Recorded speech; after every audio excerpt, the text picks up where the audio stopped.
Hello there, mother-in-law. I have a bone to pick with you about that new house Edward and I just moved into.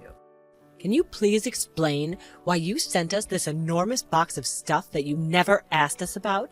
What is this junk supposed to be anyway?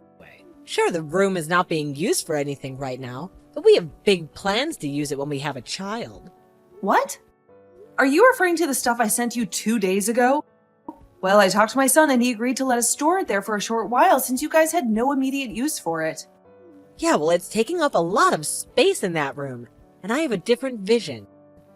I know we're going to make it our child's room in the future, but there's something else I want to use it for in the meantime. Oh, really? What are you going to be using it for? But Edwin told me it was perfectly fine because you had no concrete plans for that room, which is why I sent it to him. Huh?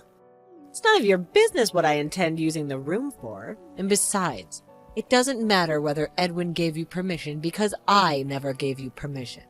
I'm the lady of the house, you know. Do you think you can just do whatever you want without consulting me? I understand. I suppose it was an oversight of me not to tell you anything about it. But Edwin said that he had already informed you. If that's the case, then I apologize, but could you please bear with it for just 1 week? I'll find a rental warehouse to keep the stuff in. No! Get out of our house this instant. I'm not going to let our house be your personal storage space for the week. What? Right this instant? I'm sorry, but that's unreasonable. I'm going to be using the room starting this afternoon, and I'm going to have a serious problem if you don't move it out by then. Get it out now, or else I'll tell Edwin. But Edwin himself said it was all right for me to keep the stuff there for a little while. Besides, you're demanding me to come and take the stuff right this instant? But I'm currently in Rome. What? Rome? What do you mean Rome, huh? What on earth are you doing in Rome? There's something I need to take care of here before I come back. Even if I were to come and get it right now, it would already be nighttime when I get there. Oh, I see. You're on some kind of vacation to celebrate your retirement last week, right? And what do you mean? There's something you need to take care of? You're the one making me laugh. Aren't you just a jobless housewife who does nothing all day? Huh? No, not at all. I'm a graphic designer, you see. Huh? Graphic designer? What in the world is a graphic designer? Is that a fancy term for someone who plays video games on their computer? I could never understand all this gadget stuff. Well, and I don't care. Anyway, I digress.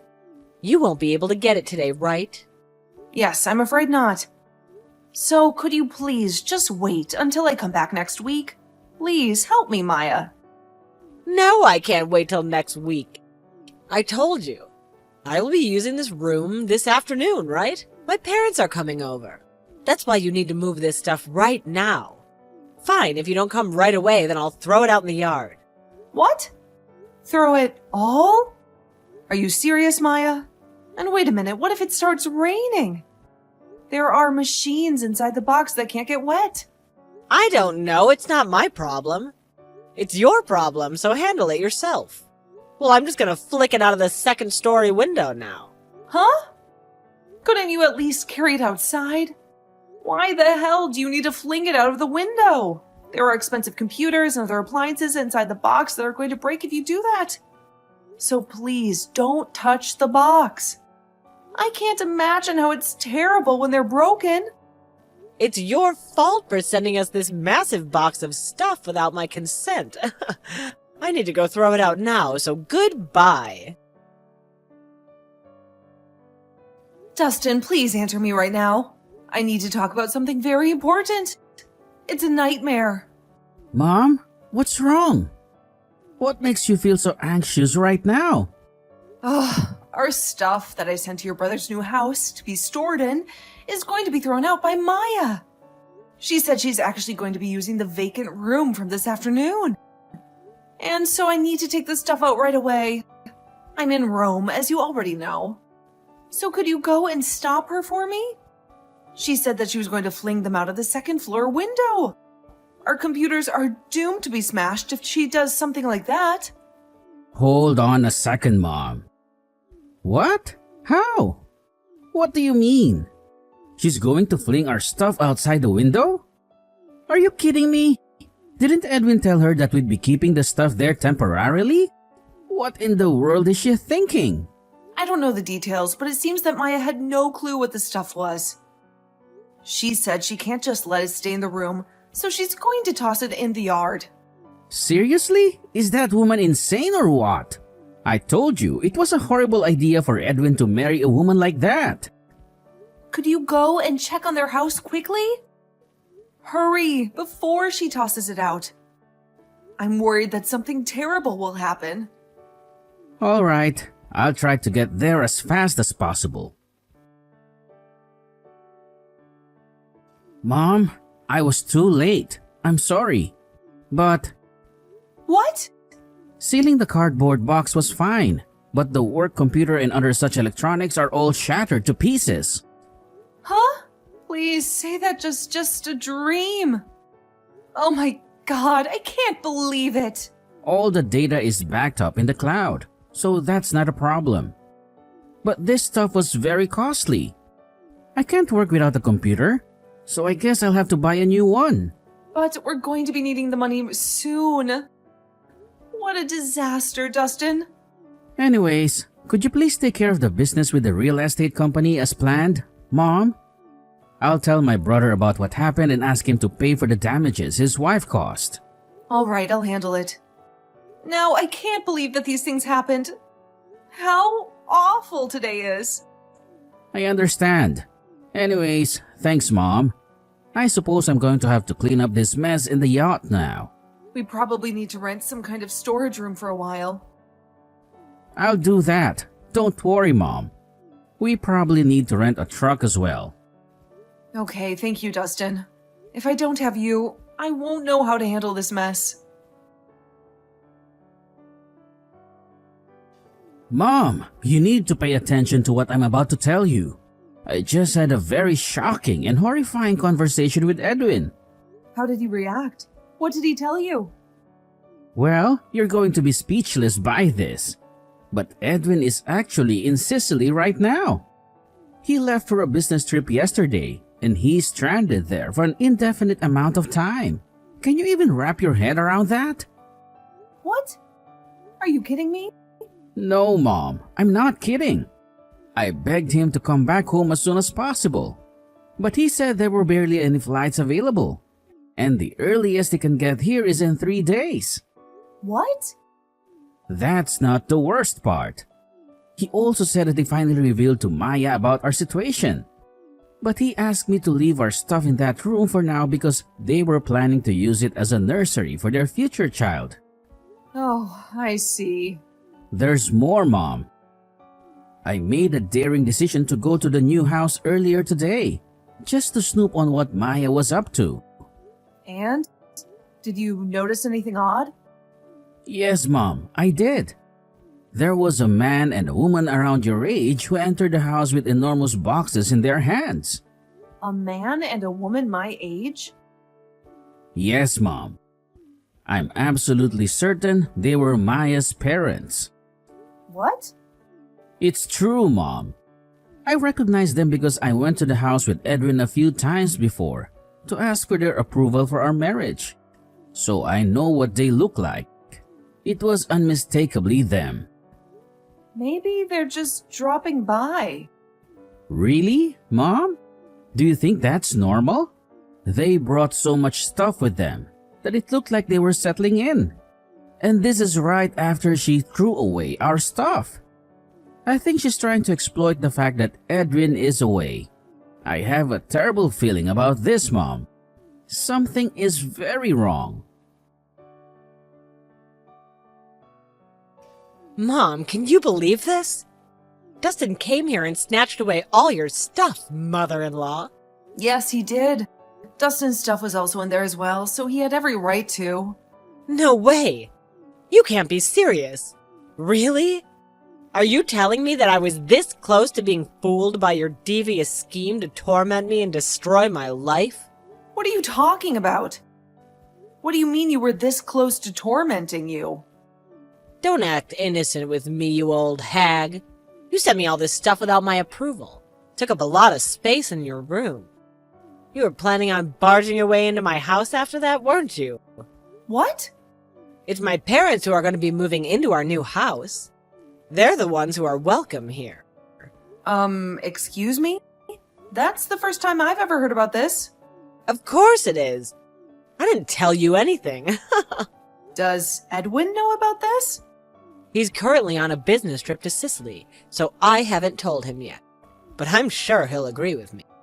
But aren't your parents the ones who are forcefully moving in? It's not forceful if I gave them my permission. But fine. I'll be generous and offer you a compromise. A compromise? What are you talking about, Maya? Listen carefully. If you give me $30,000 to celebrate our new house being built, then I'll let you live with us. Excuse me? $30,000? Are you losing your mind? Well, if you don't like my terms, then you could forget about moving in. You had to leave the company house that you were living in until now when you retired, so you're stuck in a temporary apartment, right? I know you were probably snooping on us and waiting for a chance to move in, but it looks like you're out of luck, since I, the person who needs to be the most cautious of you, has already seen your tricks. Huh? It's up to you whether you're going to have a tranquil retirement or not. I mean, even if you pay me the money, I'll only be giving you the minuscule room under the stairs, though. I see. I never knew people could be this delusional and paranoid. Huh? What do you mean delusional and paranoid?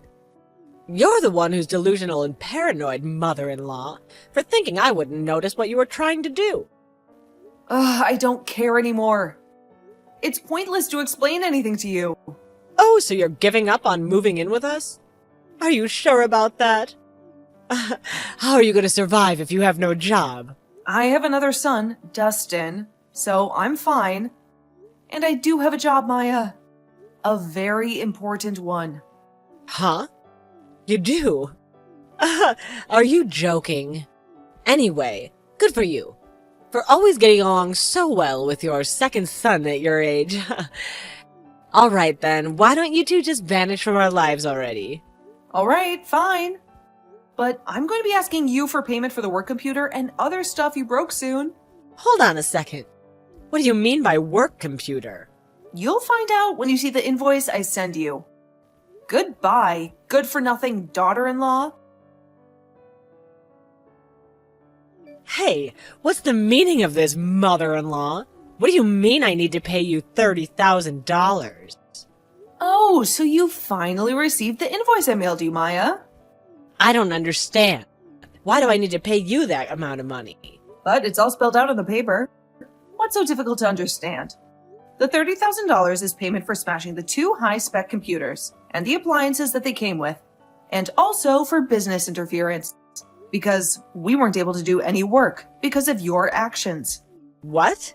$30,000 is a steal for the damages you caused. I didn't know this would happen. But I thought Edwin explained it to you before and after you broke our stuff by text. He did say something, but... He told you that we were only going to keep the stuff there temporarily until I found a new place to live, right? And that Dustin owns a small-scale business, and that we were going to move the company's headquarters to Rome since I had retired, and that I was going to move to Rome as well to assist him. There's no way I could have grasped that. Huh? Edwin showed me the text he sent you. It looks like he explained it all very lucidly to you, though. He was a bit ambiguous and perplexing to me, I swear. Edwin says that you never pay attention to him when he tries to explain things to you face to face. So he purposely explained it to you by text, so you wouldn't have any reason to deny that he told you everything. And yet you're still asserting that you didn't understand anything. Either you're lying and you don't want to understand at all, or you're living in your own delusional world, and you only see what you want to see. Even if you are to blame me for that now. Why don't you go back and read our conversation again? No, better yet, read it repeatedly until it finally registers.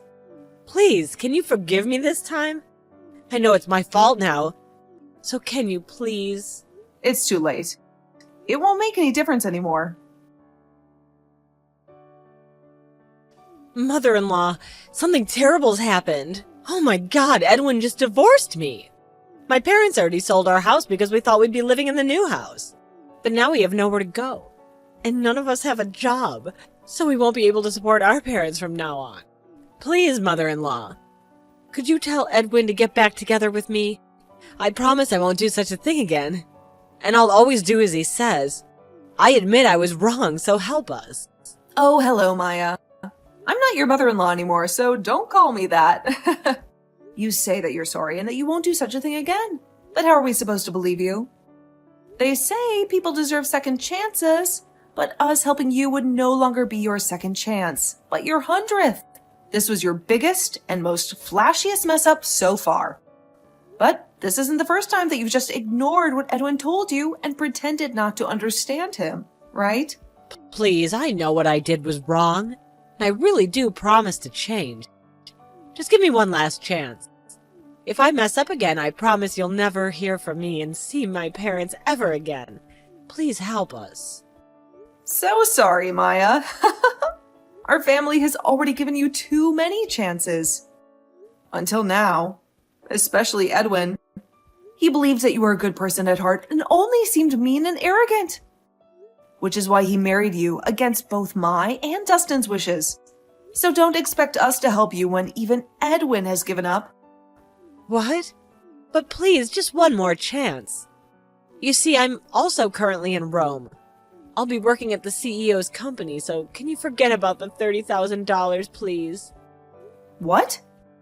Why are you in Rome? Couldn't you just have found a job in our hometown? If you were willing to work, after all, there are plenty of jobs that you don't need much skill to do. You could work as a cashier or something. Oh, and you know how to make bread, right, Maya? Why not work at a bakery? And besides, I'm not the person you should be asking about this. Ask Dustin, please. He's the one in charge of hiring employees. I wouldn't get your hopes up, though. You don't know how to use computers, right? Yeah, I don't know how to use computers, but you can just teach me. The work Dustin's company does mostly has to do with graphic design. You're not going to be able to do any work if you can't use a computer. And teaching someone the necessary skills to do this job from scratch is very difficult. You wouldn't be paid much at the beginning, even if Dustin was kind enough to hire you. Can you use a computer, mother-in-law? Is it really that hard? Using a computer itself isn't that hard. Even a child could do it. But I'm afraid that the skills required for a position at Dustin's company are quite advanced and aren't something that can just be taught to someone. And yes, I used to do something similar in my old job, so it isn't a problem. I've been doing this stuff for years, you see. Then I can serve tea or make copies or something. I'll really do anything you want me to do. I'll do my best. Sorry, but we can serve tea and make copies on our own. And besides, if you really mean what you're saying right now, then I don't understand why you don't just find a job in our hometown with that enthusiasm. I'm sure there's someone that would be willing to hire you. Just don't be as arrogant to them as you used to be with me, though. But at least ask Dustin first, then reply to me. He's sure to say yes if he can just see that I really mean it when I say I'm trying my best. I already did. He sat at the desk next to me and he said, "No, sorry. But Dustin never did really like you, Maya. We can't have our team of employees hating each other, you know? He said that he wouldn't hire you even if you did know how to use a computer." Ugh, that's so mean of him. And to think I was going to change and be a better person if he hired me. Not anymore, though. I see. So, you weren't sincere when you said all those things back there. Anyway, you need to pay us the $30,000 soon. So, please, be sure to pay it on time. Yeah, but I can't do something else for you then? There has to be something you want me to do. Yes, I want you to pay $30,000 on time. I'm currently doing work, so goodbye. Hold on a second. Please, mother-in-law. I don't have any money. We don't even have a place to live since Edwin kicked us out. Please, mother-in-law, I'm just an uneducated housewife. I won't be able to find another job so easily. My parents, too, they're already too old to work. You're our only hope for now. Please reply to my message. Mom! From what I heard, Maya and her parents had no choice but to sell their old house at a low price before moving into a new house with Edwin bought for them. They are now living in a shabby and cramped apartment with the little money they got from the house sale. But their situation got even worse when Maya had to pay me $30,000 as part of the divorce settlement, which wiped out almost all of their savings. The only source of income they could depend on was the pitiful pension of her parents, which barely covered their living expenses. Maya refused to work even after the divorce since she had never done anything but being a housewife all her life, which led to constant arguments and fights with her parents, who urged her to find a job as soon as possible. Maya couldn't stand their nagging anymore and severed all ties with her parents. She was then thrown out of their apartment, but she still didn't want to work. So, in a desperate attempt to live an easy and comfortable life, she tried to seduce a rich man who was already married to someone else. His wife discovered their affair and sued Maya for a huge amount of euros as an alimony. Maya had no way to pay the money and was left with no other option but to work at a brothel. Me and Dustin, on the other hand, are having the time of our lives in Rome. The city is so lively and full of excitement. Unlike the boring and slow countryside, everything here feels like it's moving at a faster pace. Dustin's business flourished since we moved to Rome, and he hired 3 times more employees in the first year alone. My eldest son, on the other hand, is enjoying his bachelorhood in our hometown. He said that he loves having so much free time to do whatever he wants, and he even learned a new hobby: chess. I hope that he finds a woman who truly appreciates and loves my wonderful son Edwin, and not someone selfish and ungrateful like Maya.